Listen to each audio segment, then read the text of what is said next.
ভেক্টরের সংজ্ঞাটা দেখছি। আজকে আমরা ভেক্টর বিভাজন বিস্তারিত আলোচনা করব। তো ভেক্টর বিভাজনের সংজ্ঞাটা এরকম ছিল যে একটা ভেক্টর রাশি ভেঙে যদি দুই বা ততোধিক ভেক্টর রাশিতে পরিণত হয় তাহলে সেটা হচ্ছে ভেক্টর বিভাজন বা ভেক্টর বিশ্লেষণ। যেমন এখানে আমরা ওবি যেটা আমাদের নির্দেশ করতেছে হচ্ছে আর ভেক্টরকে এবং দিক নির্দেশ করতেছে হচ্ছে ও থেকে বি এর দিকে।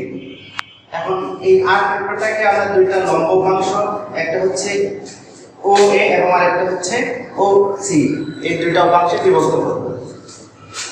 তাহলে আমরা ধরে নিয়েছি যে ও এ এটা আমাদের পি ভেক্টর নির্দেশ করে এবং ও সি এটি কিউ ভেক্টরটাকে নির্দেশ করে। এখন ও এ বি সি কে আমরা সংযোগপূর্ণ করি। তাহলে এই ক্ষেত্রে আমরা ধরে নিচ্ছি যে পি এবং আর ভেক্টরের মধ্যবর্তী কোণ হচ্ছে আলফা এবং আর এবং কিউ ভেক্টরের মধ্যবর্তী কোণ হচ্ছে বিটা। এটা যেহেতু বিটা আমাদের এই কোণটা অর্থাৎ সি ও বি সমান সমান হবে ও বি এ, অর্থাৎ একান্ত কোণ বিধায় এই কোণের হবে বিটা এবং এটা আমাদের লম্ব, যার জন্য এই কোণের মান হবে হচ্ছে 90 ডিগ্রি। তাহলে এখন আমাদের কি দেখা যাচ্ছে যে ও এ বি ত্রিভুজ ও এ বি তে আমরা যদি ত্রিভুজ সূত্রের নিয়ম অনুসরণ করি তাহলে এখন থেকে আমাদের আসবে হচ্ছে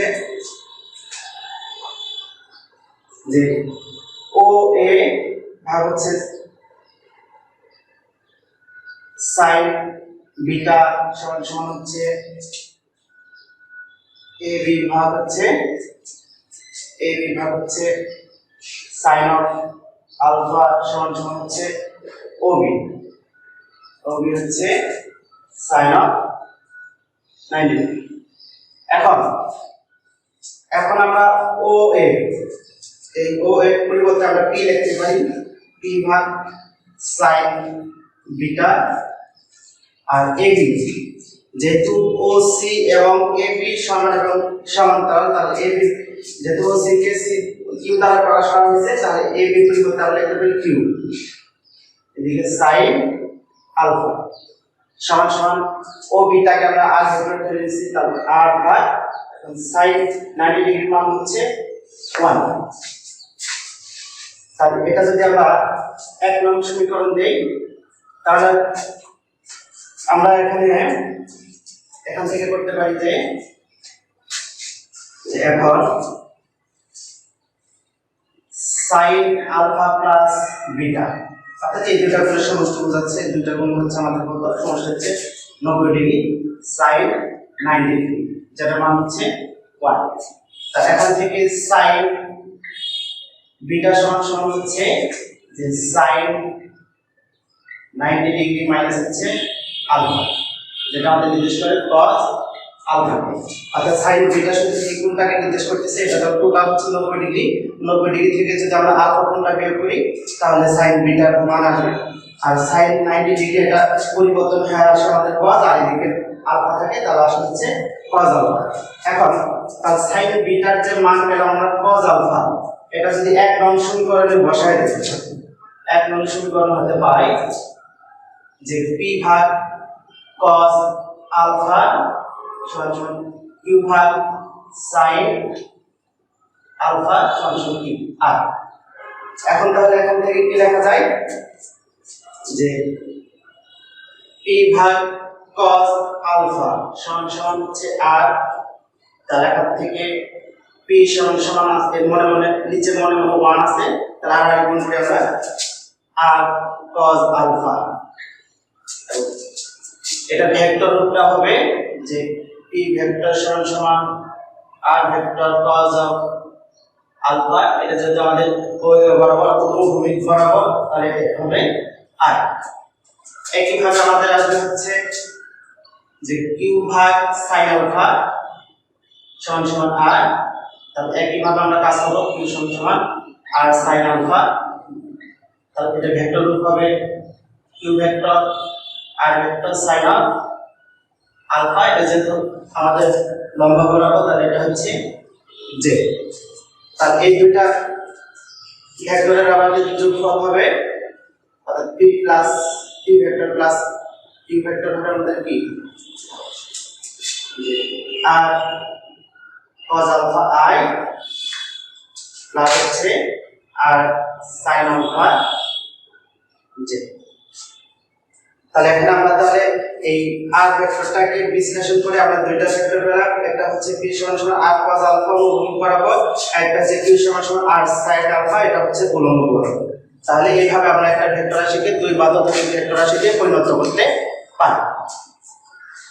এখন আমরা দেখব যে কোন ভেক্টরের সমান্তরাল একক ভেক্টর, যে r যদি একটা অবস্থান ভেক্টর হয় যার মান xi yj zk। এখন এই r ভেক্টরের একক ভেক্টরটা আমাদের কি রকম হবে? আমাদের সমান্তরাল একক ভেক্টর, সমান্তরাল একক ভেক্টর হচ্ছে আমাদের যে k সমান r ভেক্টর ভাগ r ভেক্টরের মান। এখন আমাদের r ভেক্টরটা দেওয়া আছে কিন্তু r ভেক্টরের মানটা দেওয়া নেই, তাহলে r ভেক্টরের মানটা আমাদের বের করে নিতে হবে যে r ভেক্টর, এটাকে আমরা এইভাবে লিখতে পারি বা শুধু r দ্বারা লেখা যায়। এটা তাহলে আমাদের হবে যে x square plus y square plus z square আর উপর রুট আবার দিতে হবে। তাহলে এটা হচ্ছে আমাদের কোন ভেক্টরের মান বের করার নিয়ম। তাহলে এখানে ভেক্টরের মান বের করতে আমাদের r ভেক্টরটা r vector x square plus y square plus z square, তাহলে এটা হচ্ছে আমাদের r বরাবর বা r এর সমান্তরাল একক ভেক্টর। তাহলে একক ভেক্টর গেল। এখন আমরা দেখব যে সমজাতীয় ভেক্টরের যোগ। ধরি একটি ভেক্টর যার মান হচ্ছে a xi plus a yj plus a zk এবং b ভেক্টর যার মান নির্দেশ করতেছে bxi plus byj plus bzk। এখন তাহলে এই দুটো ভেক্টরের যোগফল অর্থাৎ a vector plus b vector, তাহলে এখন আমরা লিখতে পারি যে axi plus ayj plus azk plus b vector মান লিখব bxi plus byj plus bzk। এখন তাহলে এই দুটো যোগ হবে, আমাদের i যোগ হবে, j যোগ হবে এবং k যোগ হবে। আর এখান থেকে আমাদের আসে যে ax plus bx i plus ay plus by j plus az plus bz। এটা হচ্ছে দুটো ভেক্টরের যোগ। অর্থাৎ আমাদের দুটো ভেক্টর যোগ করতে হলে i যোগ করতে হবে, j যোগ করতে হবে এবং k যোগ করতে হবে, তাহলে আমরা দুটো ভেক্টরের যোগ পাবো বা যোগফল পাবো। তাহলে এই এখানে যদি এটাকে বিয়োগ করতে বলে, অর্থাৎ দুইটা ভেক্টর যদি বিয়োগ করতে বলে তখন আমরা কি করব? দুইটা ভেক্টর বিয়োগ করতে বলে তাহলে এখানে মাইনাস হবে, আমাদের এটা মাইনাস হবে। মাইনাস হলে এখন ওই আগের মতোই i মাইনাস করতে হবে, j মাইনাস করতে হবে এবং হচ্ছে k মাইনাস করতে হবে। তাহলে এরকম ভাবে আমাদের মানটা আসবে দুইটা ভেক্টরের বিয়োগফল, অর্থাৎ ax - bx * i plus ay - by j plus az - bzk। তাহলে এটা গেল দুইটা ভেক্টরের যোগ বিয়োগ x ও y z। এখানে আমাদের এটা OA যার স্থানটা x1 y1 z1। এখানে একটা ভেক্টর b যার স্থান হচ্ছে x2 y2 z। এখন এই এটা যদি যোগ করা হয় তাহলে আমাদের যদি বলা হয় যে a b এর দূরত্ব কত, a b এর দূরত্ব, এ বি এর দূরত্ব নির্ণয় করার জন্য তাহলে দেখো তীর চিহ্নটা আমাদের হচ্ছে এ থেকে বি এর দিকে, এ থেকে বি এর দিকে। তাহলে প্রথমে বি এর যে মান সেটা আমাদের নিতে হবে যে x2 তারপর এ মাইনাস x1 এটা স্কয়ার, তারপর হচ্ছে y2 মাইনাস y1 এটা স্কয়ার প্লাস তারপর হচ্ছে z2 মাইনাস z1 এটা স্কয়ার।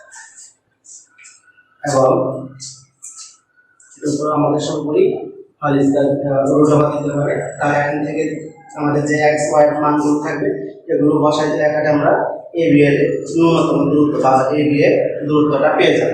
তাহলে এভাবে আমরা কি করতে পারি, দুইটা বিন্দুর মধ্যবর্তী দূরত্ব নির্ণয় করতে পারি। তা এই পর্যন্ত থাকলো, আগামী দিনে আমরা পরবর্তী বিষয় নিয়ে আলোচনা করব।